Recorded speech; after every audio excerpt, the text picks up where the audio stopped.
धनतेरस सनातन धर्म का एक प्रमुख त्योहार है। लेकिन धनतेरस क्यों मनाया जाता है? इस पर्व की कथा क्या है? धनतेरस मनाने का उद्देश्य क्या है? यह बहुत कम लोगों को ज्ञात है।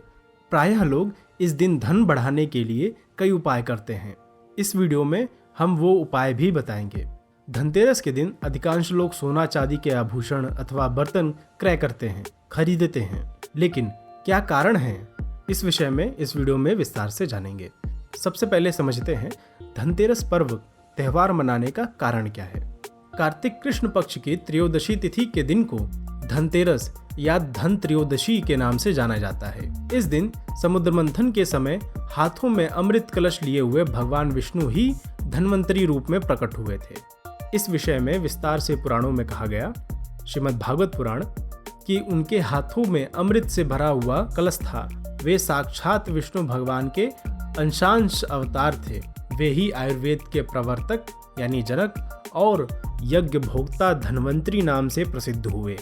ब्रह्मवैवर्त पुराण में श्री कृष्ण ने कहा कि भगवान धन्वंतरी स्वयं महान पुरुष हैं और साक्षात नारायण के अंश स्वरूप हैं। पूर्व काल में जब समुद्र का मंथन हो रहा था, उस समय महासागर से उनका प्रादुर्भाव हुआ। अतएव भगवान विष्णु के धन्वंतरी रूप में प्रकट होने पर यह धनतेरस का पावन दिवस मनाया जाता है।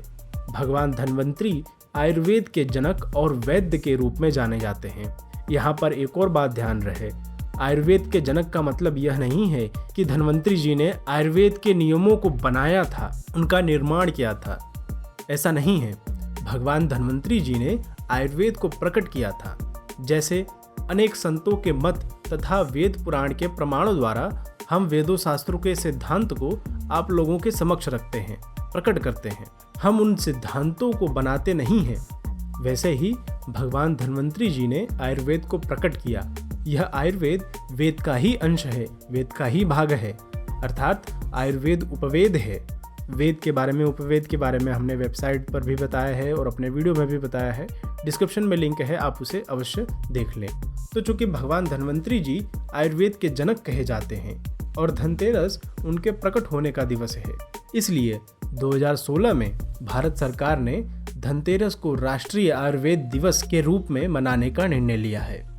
धनतेरस से जुड़ी कुछ प्रथाएं हैं, क्या हमें वह करनी चाहिए या नहीं, इस विषय में थोड़ा समझते हैं।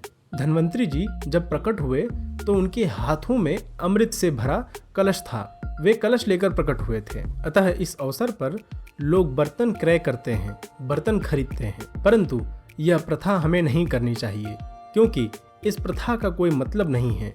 भगवान धन्वंतरी जी कलश लेकर प्रकट हुए, इसलिए हम भी बर्तन लेकर प्रकट हों, ये बात उचित नहीं है।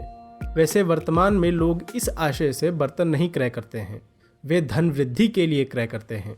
इसके अलावा भी सोने चांदी के आभूषण अथवा बर्तन क्रय करते हैं, जिससे उनके धन में वृद्धि हो। किंतु यह सब करना सही नहीं है। वास्तव में यह दिवस धन्वंतरी जी तथा आयुर्वेद के लिए है। आयुर्वेद में धन शब्द का अभिप्राय है स्वास्थ्य से।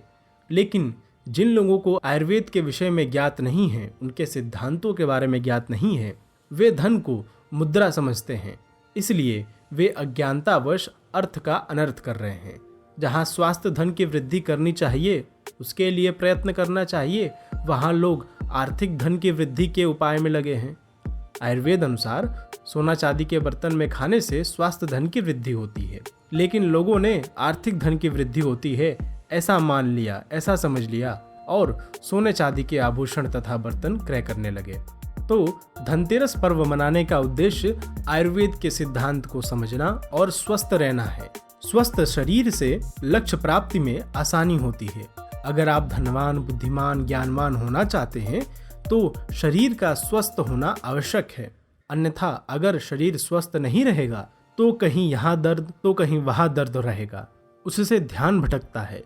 अतः आयुर्वेद में सबसे बड़ा धन स्वास्थ्य को कहा गया है। धन की वृद्धि करनी है तो अपने आप को स्वस्थ रखें। अगर आपको ये वीडियो पसंद आया हो तो लाइक कीजिए, शेयर कीजिए।